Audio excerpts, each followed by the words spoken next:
Um, I don't understand them.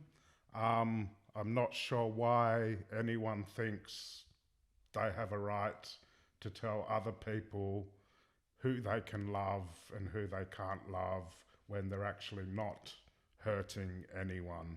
Um, I'm a great believer in that old saying, live and let live. A Kangaroo Fern production. Welcome to Gorilla Podcast, Fresheyes, The beat that makes you feel good.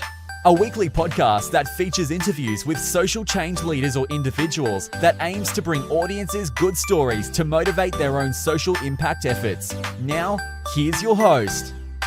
Hello, Humanista. Welcome to another episode of Gorilla Podcast Fresh Eyes. On today's episode I'm with Eric. I meet him a couple of years ago. Yep. This is during the Pride March in Adelaide. So Eric Kuhlmann is the coordinator of Adelaide Pride March. And hi, Eric. Welcome to the show. Hi, Miko. Thank you. How are you today? I'm okay. It's been a while. The last time I saw you. It's been a couple of years. Couple of years now. So you're coordinator of Pride March Adelaide. Yep. What is that? Well, Pride marches happen all over the world. The modern Pride March in Adelaide is an opportunity for our LGBTIQ plus communities and their allies to come out and celebrate and be together and to march through the streets of Adelaide in a positive, inclusive celebration. How it started in Adelaide, the Pride March? Well, What's the history? the history is in 1973 there was a Gay Pride Week which happened in Sydney, Melbourne, Adelaide and Brisbane. And in Adelaide, it was a week-long program of events that included dancers, literary events, and it also included a march, which was called the Proud Parade. So that was in 1973, 5 years before Sydney Mardi Gras. We had this parade in Adelaide to celebrate what back then it was before we used the word queer. We just called ourselves gay, whether we be men or women or transgender. We were all just gay back then. And then nothing happened after that for another 30 years when in 2003 a bunch of people decided to commemorate that 30-year anniversary with a Pride March in 2003. And then Pride March has happened every year since that, usually at the beginning of November, leading into the Feast Festival, which is Adelaide's queer arts and cultural festival. So on the last Pride March on November 2nd this year, how many people participated? It's hard to know exactly because, nobody buys tickets. Okay. So we can't actually know exactly, but our estimates and police estimates are maybe around 4,500 people. So quite large participation. Yeah, it gets bigger every year, which is really exciting.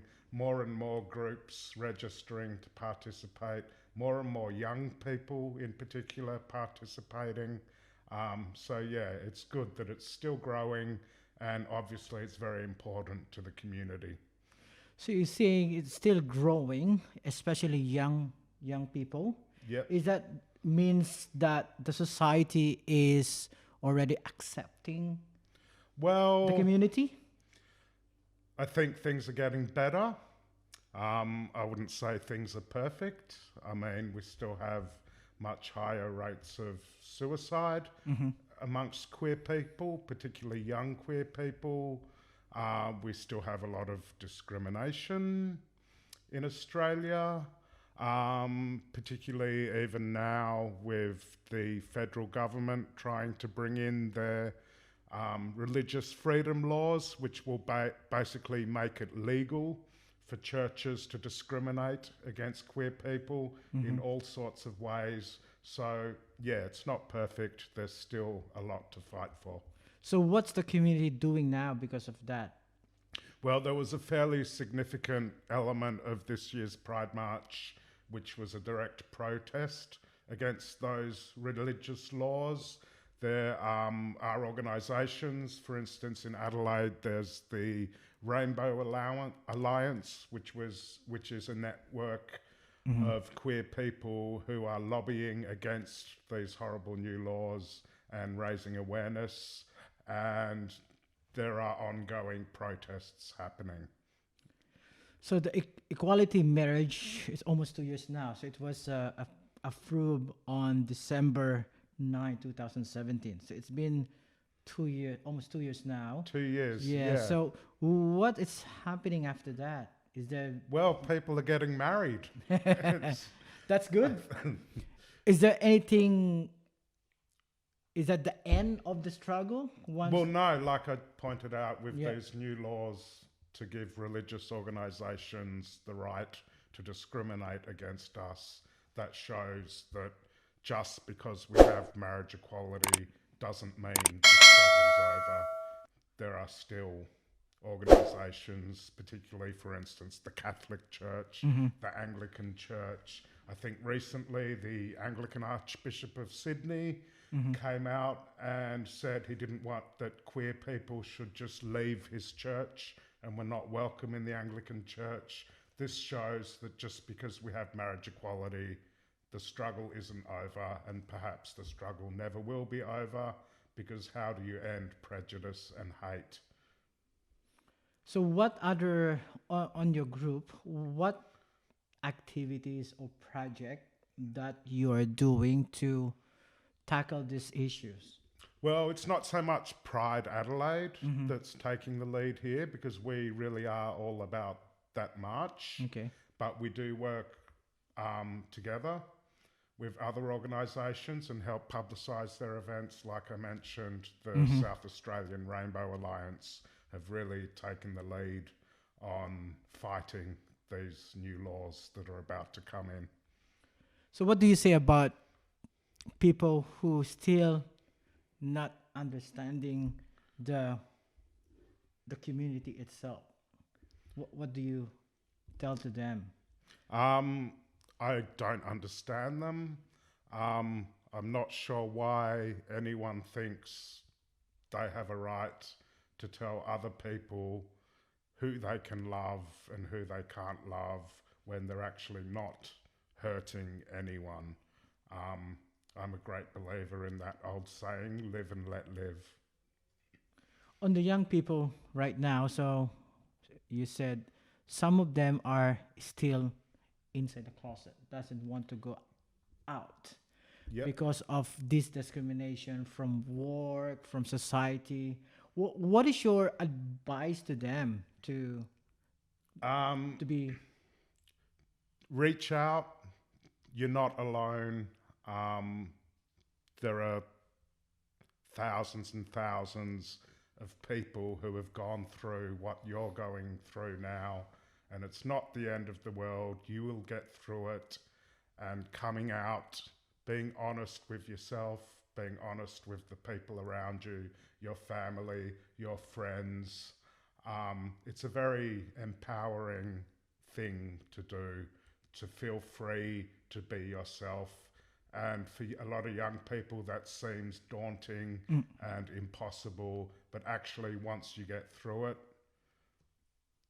it's, what can I say?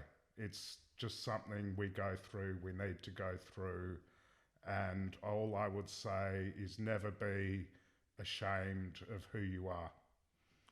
Do you think when the marriage equality was approved in the parliament, on the government, do you think this is gonna be open to society, that they would accept the community? Well, it was a very powerful thing in that it removed a whole level of legal discrimination against queer people. So yes, that was a big step. That was amazing. But like I keep saying, it's not everything. That it just because we can get married doesn't mean we can't still get sacked from a religious school, for instance, for being gay. It doesn't mean that people still don't get bashed or abused on Facebook or abused with derogatory language in school, in the workplace. Certainly marriage equality is a big step forward and helps, but it's not everything. So what do you think the next step of the community? Well, the really immediate thing we need to do is, like I keep saying, fight these new laws that the federal government is planning to bring in, because for them to actually legalise the right to discriminate against queer people is a massive step backward, in my opinion. And so that, for me, is what needs to be done now, is to fight these laws. Even if these laws do end up coming in, then we have to keep fighting to have them repealed. In a modern secular nation, there is no reason why a church, for instance, should be able to sack someone from their job just because of who they love. Why do you think some people are pushing for this religious freedom?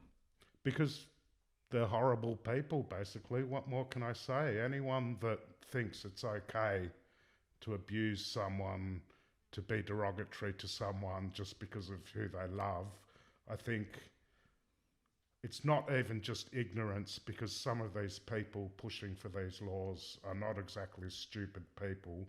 These are people that have made the decision that they want to treat some human beings not as equal as other human beings. So what do you say to the government? Or why do we need this kind of law? Well, what can you say to this government? That not just in terms of queer rights, in terms of a whole heap of social issues, First Nations people, refugees. This is an appalling government. I don't know what to say to them. In relation with the PrideMarch Adelaide, what we gonna expect in the future? Bigger and better. Yep. So it just keeps growing, and and as well as more young people, more queer people, we're getting more and more allies who want to march with us, and even if they're not queer themselves, they want to support the queer community. For instance, in last year's march, we had about 60 community groups and organisations registered to march. This year, that number jumped to 80, which is a massive jump in 1 year. So expect it bigger, expect more people. We're working to make it more exciting, more music, more floats. More protests about this one? Onwards and upwards. Okay. What do you advise to the young people that still experiencing discrimination? What is the community helping them? Is there any? They can reach out. That's what I want them to know. There are people you can talk to. There's the Queer Counselling Service, which is national now, which can be anonymous. You can ring them and talk things through. There are support groups for young people now. For instance, there's a queer youth drop-in every fortnight in Adelaide where young people come together and have a meal and play games and just hang out together. So my advice is, don't think you're alone, because you're not alone. There are people out there who will help you. Yeah. And you are loved. And reach. So they can contact you, or they can contact email PrideMarch. They can email Feast Festival. They can email Feast Festival, which has a drop-in of its own for young people. They can ring the Queer Counselling Service. Don't be afraid to reach out. All right, so that's a good information, and for Eric that you are not alone. So there's a lot of different community that can help them if they experience it, especially because nowadays one of the issue with the community, especially the young people, is the mental health. Do you have a program for them? Not PrideMarch. It's not really Not PrideMarch. Yeah. PrideMarch's job, but particularly the National Queer Counselling Service. If you Google Australian Queer Counselling, you will find phone numbers. You can text them. They have a text line. There's stuff out there. All you have to do is Google, and you can find people who will support you. Any parting word for our listener and audience? Never be ashamed of who you are and who you love. All right. Thank you so much. So this is Eric Kuhlmann. That's the coordinator of the Adelaide Pride March. Thank you. Thank you again to one of our guests in our podcast. Thank you so much. Thank you. It's been great. Thank you. If you enjoyed this episode, be sure to subscribe so you're notified when a new episode is posted in Apple Podcast, Google Podcast, Spotify, Stitcher, or via RSS. While you're at it, if you found value in this show, rate and review this podcast and share it with your friends. If you have any questions, feel free to reach out to us, and if you want to know more, check out kangaroofern.com.